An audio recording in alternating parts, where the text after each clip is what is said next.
여러분, 혹시 이 사진의 인물이 누구인지 기억하시나요? 작년 일본으로 홀로 배낭여행을 떠나 실종되어 우리나라를 떠들썩하게 했던 바로 윤세준 씨입니다. 벌써 1년도 넘게 시간이 훌쩍 지났지만 아직 가족 곁으로 돌아오지 못한 윤세준 씨. 그를 찾기 위해 그날의 행적을 다시 한번 되짚어 보려 합니다. 그럼 그가 여행을 준비하고 떠난 작년 5월로 들어가 보겠습니다.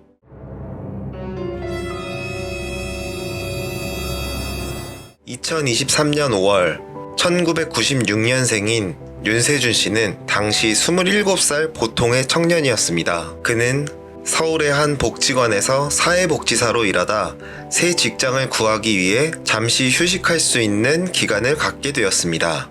2023년은 이전에 몇 년 동안 코로나로 막혀 있었던 하늘길이 열리게 되어 해외 여행객들이 많이 증가한 시기인데요. 특히 5월에 엔저 현상, 비수기라는 장점이 겹치게 되며 윤세준 씨는 일본으로 홀로 배낭여행을 떠나게 되었습니다. 5월 9일, 그는 들뜬 마음을 갖고 한국에서 출발해 일본 오사카 간사이 국제공항에 도착하게 되었습니다. 그날 밤 그는 후쿠오카로 이동하여 첫날 밤을 보내게 되죠. 다음 날인 5월 10일부터 15일까지 그는 기타큐슈 지역, 16일부터 18일까지는 시모노세키 지역, 19일부터 22일까지는 오사카, 23일부터 24일까지 나라, 25일부터 6월 1일까지 교토, 6월 2일에 미에, 6월 3일부터 6일까지 신구까지 여러 지역을 돌아다니며 배낭여행을 즐기고 있었습니다. 그리고 다음 날인 6월 7일, 열차를 타고 구시모토초역에 도착한 그는 시오노미사키 마을의 한복판에 있는 게스트하우스에서 숙박을 하게 되었습니다. 평소 여행을 다닐 때 계획을 세세하게 잡고 준비물을 꼼꼼하게 모두 챙겨 다니는 성격이 아니었던 윤세준 씨는 작은 가방을 메고 배낭여행을 다녔고, 이날 게스트하우스 주인은 이런 윤세준 씨가 큰 여행 가방도 없이 작은 가방만 메고 있어서 처음엔 일본 사람으로 오해했었다고 후에 목격자 진술을 하였습니다. 이때까지는 아무 문제 없이 여행을 즐기고 있는 것으로 보입니다. 그렇게 실종 당일인 6월 8일 아침이 밝아왔습니다. 오전 10시 10분, 윤세준 씨는 게스트하우스에서 체크아웃을 하고 나오게 되었고, 이후 윤세준 씨가 확인된 곳은 대략 6시간 뒤인 16시 32분 기이오시마섬 버스 정류장이었습니다. 이 6시간 동안 그의 행적은 아직 정확히 확인이 되지 않고 있습니다. 당일 버스 기록을 조사했을 때 기이오시마 섬에서 이 시간대에 하차한 사람은 한 명도 없었기 때문에 아마 윤세준 씨는 걸어서 기이오시마 섬으로 이동했던 것으로 추정됩니다. 게스트하우스에서 기이오시마 섬까지는 걸어서 2-3시간 정도 걸리는데 천천히 이동하며 여행을 즐겼던 것으로 보입니다.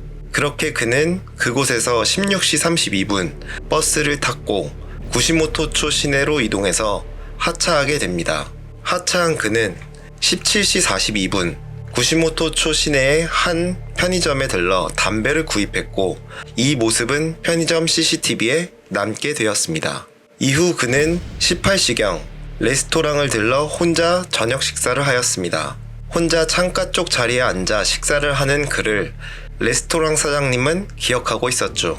여기에서 18시 20분 카드를 긁은 내역도 추후 확인되었습니다. 식사를 마친 그는 19시경 구시모토초 시내에서 버스를 타게 됩니다. 이때 한국에 있는 누나에게 숙소로 가는 버스를 탔다고 연락을 했습니다. 이것으로 보면 숙소는 버스를 탄 구시모토초 시내엔 있지 않았을 것으로 추정됩니다. 그리고 20분 후인 19시 20분 시오노미사키 마을 내 우체국 앞 버스 정류장에서 그는 하차하게 되었습니다.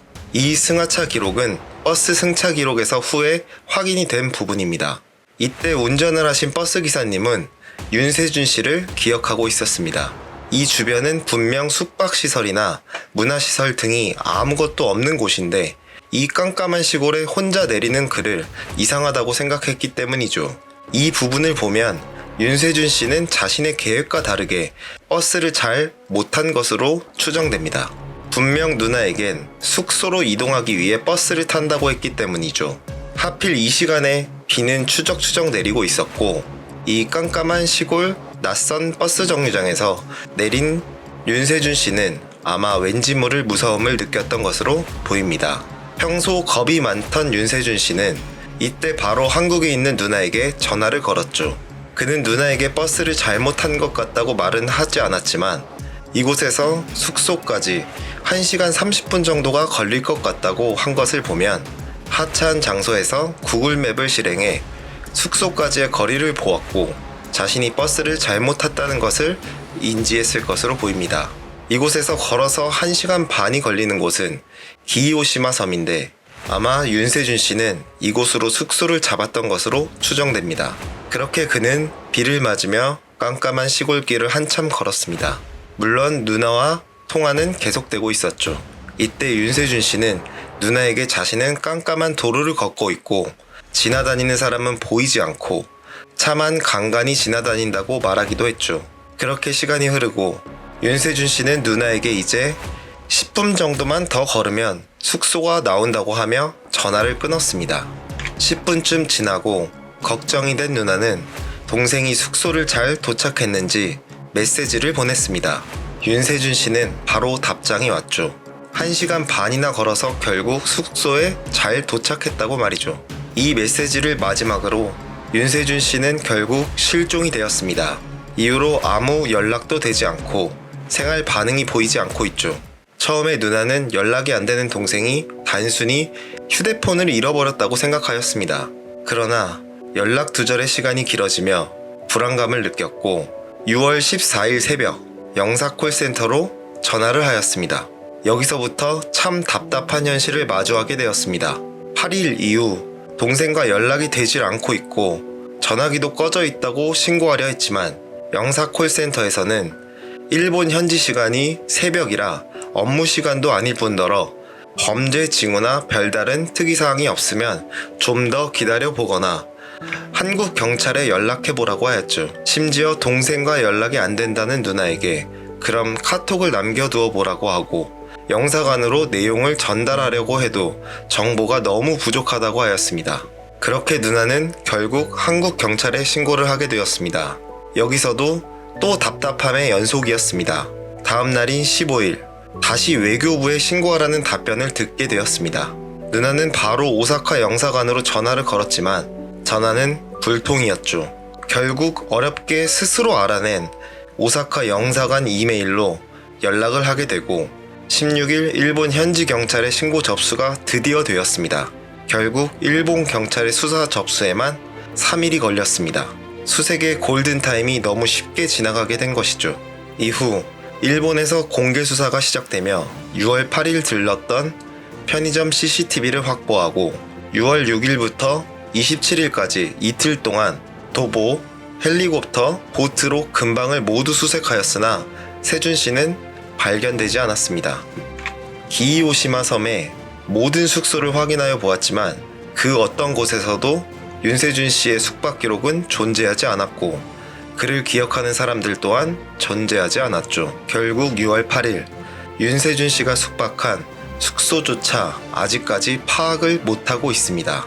경찰은 기이오시마 섬뿐만이 아니라 버스에서 하차한 쿠시모토초의 마을 방송 및 전단지 배포까지 하며 주민들에게 협조를 요청하였지만 그를 보았다는 주민들은 존재하지 않았죠. 또한 6월 8일 누나와 통화를 끝내고 택시를 탔을 가능성까지 생각해 모든 택시 회사에서 확인을 해보았지만 윤세준 씨의 이용 내역으로 보이는 것은 아무것도 발견할 수 없었습니다. 여기서 여러분들은 생각하실 겁니다. 휴대폰 위치 추적을 하면 되지 않을까 하고요. 그러나 일본은 아직 우리나라처럼 프로파일링을 하지 않습니다. 실종 접수가 되면 관할 경찰서에 정보를 주고 전단지를 마을에 배포하고 현지 수색을 하는 방법으로 진행되어집니다. 또한 구글에서는 사생활 정보이기 때문에 아직 위치 정보를 전달받지 못한 것으로 알려졌습니다. 과연 그는 어디로 사라진 걸까요? 여러 가능성을 추정해 보겠습니다. 먼저 가장 큰 가능성으로 강력 범죄를 당했다고 추정해 볼 수 있습니다. 비가 오는 깜깜한 시골길을 걷던 윤세준 씨.